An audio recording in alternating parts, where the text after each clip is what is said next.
On behalf of us all at Nether Hall, myself, David, Harriet and Patrick, I would really like to thank the Hereford Society for giving us the opportunity to host the National Hereford Open Day.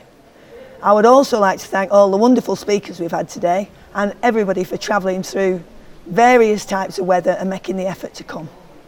So I hope everybody had a good day. We certainly had a good day, and thank you very much.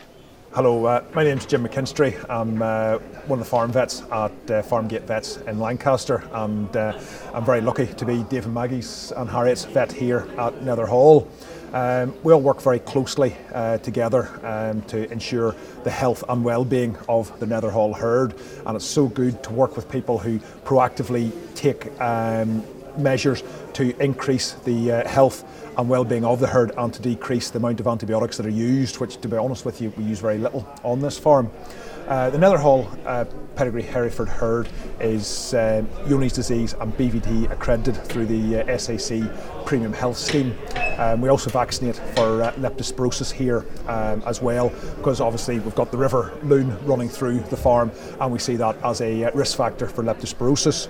Pneumonia vaccination on the farm is undertaken as well, and animals are vaccinated in the autumn time at housing.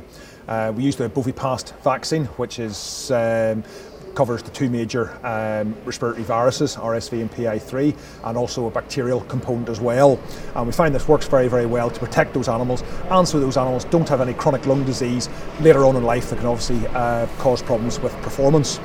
I think it's very, very important that from day one that these animals need to be thought of as a saleable product, and their health and well-being is taken into consideration, so that any animals that are leaving here have a very high health status and will have a good productive life on the farms that they're going to go to. My name's Sarah Kitchen. I am the NFU, National Farmers Union Group Secretary for the Kendal and Sedbergh branches. So I know David and Maggie Kelly through the NFU. They've been loyal members for many years.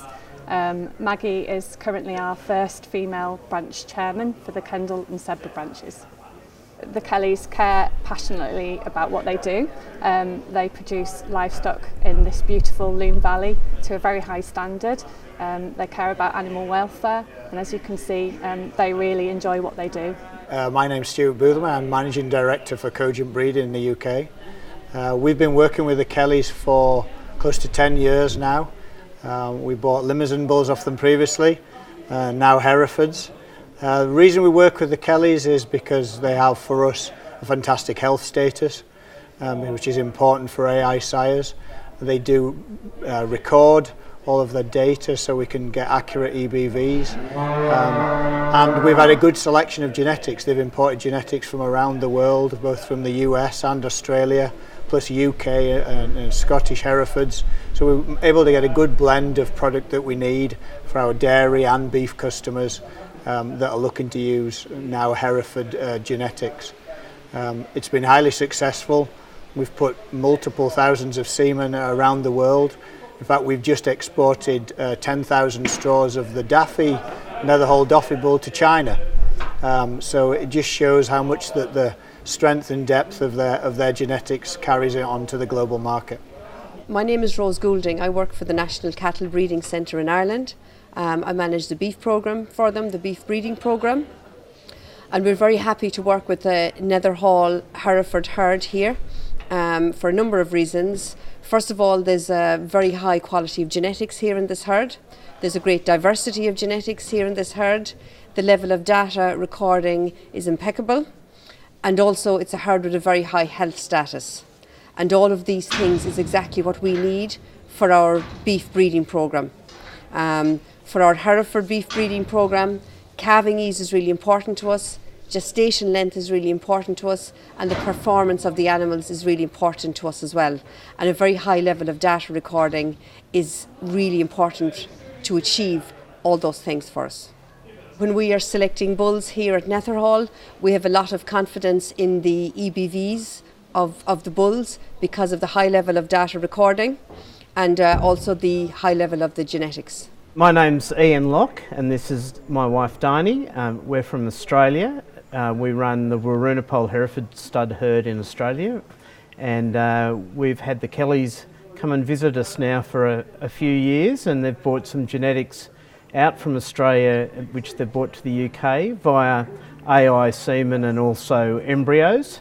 The major things I suppose they've been looking at is some of the genetics from Australia have been bred under grass-fed conditions, and they look at lower cost genetics maybe, and some of the costs I'm talking about are things like calving ease.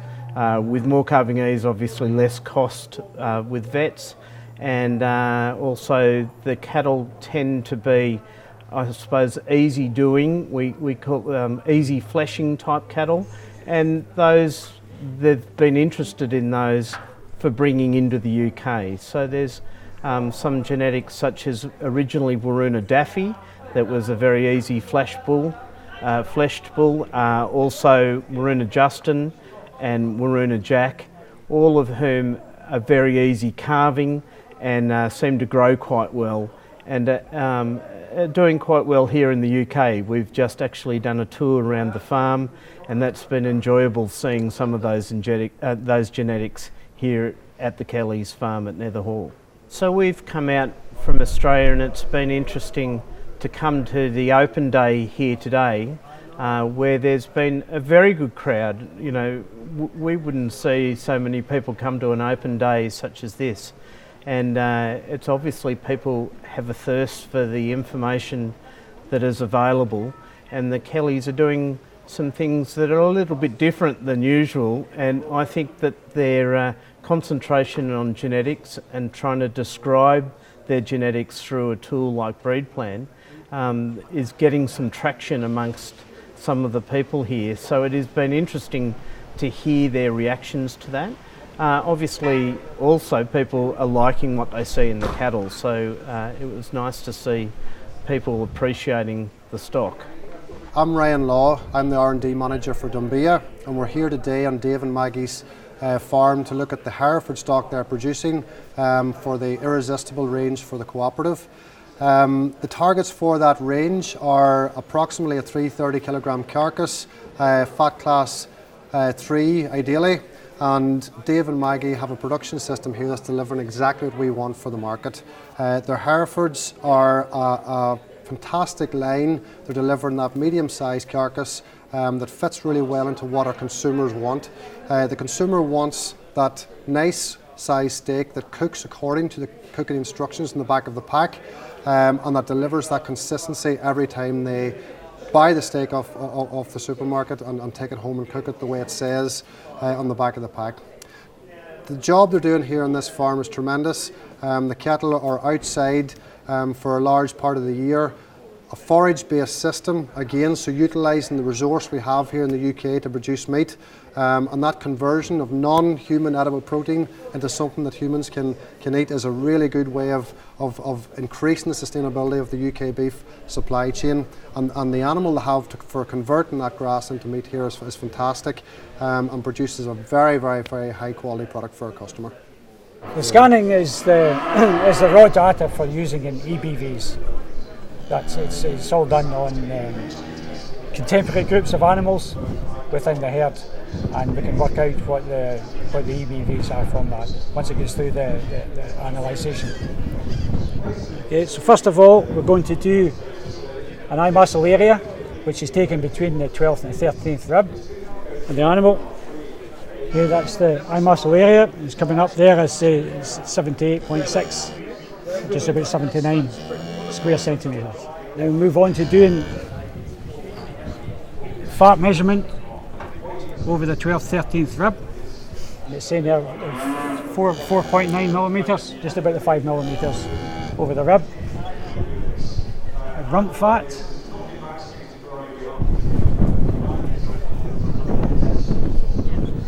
.5 millimetres over the rump. Intermuscular fat, IMF or marbling. Settings right. Okay, and it's coming out about 5% IMF. Ian Murphy here, Editor with the Irish Farmers Journal. I'm joined here with David Kelly of Nether Hall, Herefords. over for an open day held by the Hereford Society UK. Tell us a small bit about your herd, David. We're carving 250 sutler cows at the moment, but we're continental breeders, and we're changing over to Hereford. We're probably carving about 170 Herefords with the embryos at the moment. Hopefully in the next 12 months we should be getting up to 300 cows. That's our aim, is to get to 300 Hereford breeding cows. When did you actually start, and I suppose where did the genetics come from? Most of the genetics came from America, Montana, Jack Holden and Ian Locke from Waroona. And what we did, we used a lot of our commercial cattle to put embryos in, because we didn't want to be buying too many cattle in. We did buy 30 heifers from up Scotland, which were L1s from John Douglas to start with. But by putting them into our commercial cattle, we keep our health. We spent years trying to keep high herd health, yawnish free, and we don't want to, we don't want to be buying unnecessary things in and lose all our hard work.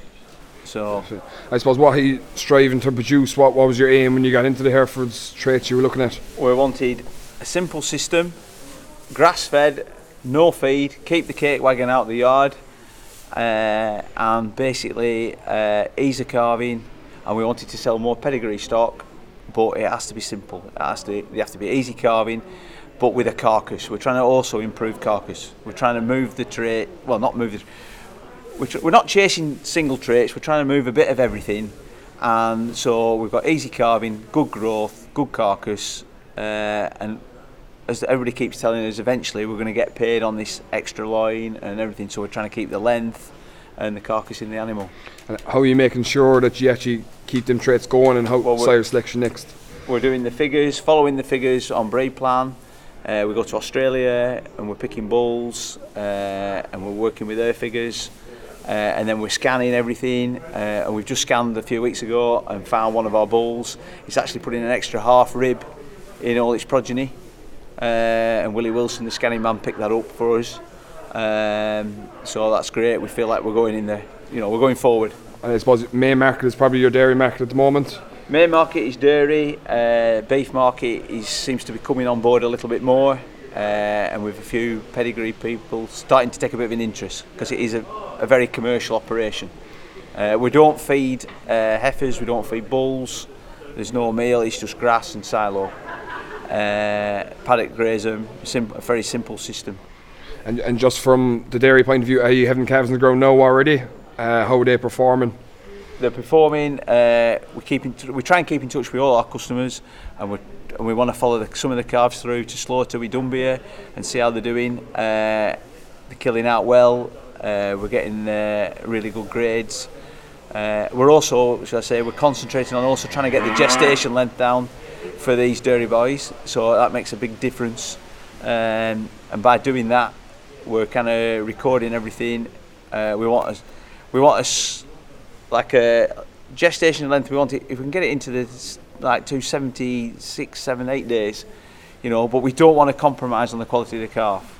And we're finding that what we've done up to now, like we pre-did AI'd 73 cows. We got 57 calves last spring off that batch, and the due date was 7th of April, and on the 7th of April they'd all calved bar 3, and some had calved a fortnight before, but we were still getting into the mid 30s, higher 30 kilos calves. And the idea of the synchronisation program, just keep everything tight together? Keep it simple, keep it tight, and also it gives us a chance to use different genetics, and we're bringing different semen, what we're picking from all over the place really. Have you a few bulls bought over in the last couple of years? Yeah, all our bulls are coming from embryos from America or Australia. We're looking at every year, we're looking at either a few embryos or bringing different semen in. And I suppose you've got, because of what you're doing is so different to everyone else, you're after getting a lot of bulls into AI centres both here and back home in Ireland as well. Yeah, it's working very well with that, and we're kind of asking them what they want, and we're trying to breed what they want. We are taking a lot of bone out of the carcass. We want a fine boned animal, which you'll have seen when you went around today, and that seems to be working. We're concentrating on the carcass and keeping the bone, trying to keep the bone out, not too big, so that we can stock more cows and try and increase our stocking rates. So I suppose, just touch off it there, not so big. I suppose you're looking at the stock behind us. Mature weights would be a lot smaller than what we'd see 650, 700 kilo cow. for your cow. Yeah. We say bull in age, what weights would it be coming into? We're bull in age anywhere between 380 and 420. And we're calving at 23, 24 months, no problem. Nice. You know. And just from going around the cattle today, I see loads of milk there. Loads of milk. Milk is a massive thing. We've got to keep the milk at them because we're trying to wean calves at sort of 7 months of age, and probably average, you know, anywhere 300 kilos average. Say, you know, we could be a bit more on the bulls, a little bit less on some of the heifers, and then they're just going on to a good silo ration. And then try and get them out as early as possible. Like heifers turned out this year on 18th of March onto a paddock system, and they've done fantastically, like you've seen. Very good. And just final question, I suppose, her going forward, where would you like to see it in 5 years' time, I suppose? Well, we're aiming to get to 300 cows. I'd like to be selling 100 bulls a year if we could, and just, you know, and try and get more into the beef industry. I think the Hereford is kind of understated as a crossing bull, and I think it has a lot to offer a lot of the other breeds, the continental breeds, by crossing. You know, you'll be able to finish your stock a lot cheaper, cut costs of production, and that's, you know, with the Brexit and everything, and subsidies could be going. It's, you know, it's just the way forward. I suppose that was the one thing that kind of hit me when I was looking at the cattle as well. There's no inputs even for the bulls that you're selling. You'd be selling your bulls at kind of an older age, would you? Bulls are going from, to be honest, ideal was when we first set out, we thought we'd be selling them at 2 years. We're selling there's bulls you've seen today at 14 months, and some of them bulls are sold. Right. They're so fertile, we cannot believe how fertile they are. And I think if you don't feed, they're more fertile. You know what I mean? Don't feed them, more fertility. So I mean, we're surprised at how well it's gone. So the bulls are going, you know, people are picking them younger and saying, can we take that? We'll just take it younger and bull a few heifers, and it'll be a good bull next year, you know. Yeah. And was uptake a bit slower to start because I suppose it was so different, and they were a smaller type of bull than what you usually have over here? Did you find that the dairyman was coming in, he was a small bit slower? Maybe a little bit slower first year, but we've kind of, it's very difficult. We've kind of went out and kind of marketed it by inviting discussion groups. We had a foot trimmer. We said, bring all your customers, and he turned up with 170. You know what I mean? And we found people's perception of Hereford, they perhaps didn't realise what Hereford was. And when they've seen how long and milky, what sort of cattle they are, they've kind of gone away, and it's made people think. So yeah, it's, you know, it's kind of, you feel like you're going forward. Yeah. You see a bright future anyway for the Herefords? Yeah, we see a great future in it.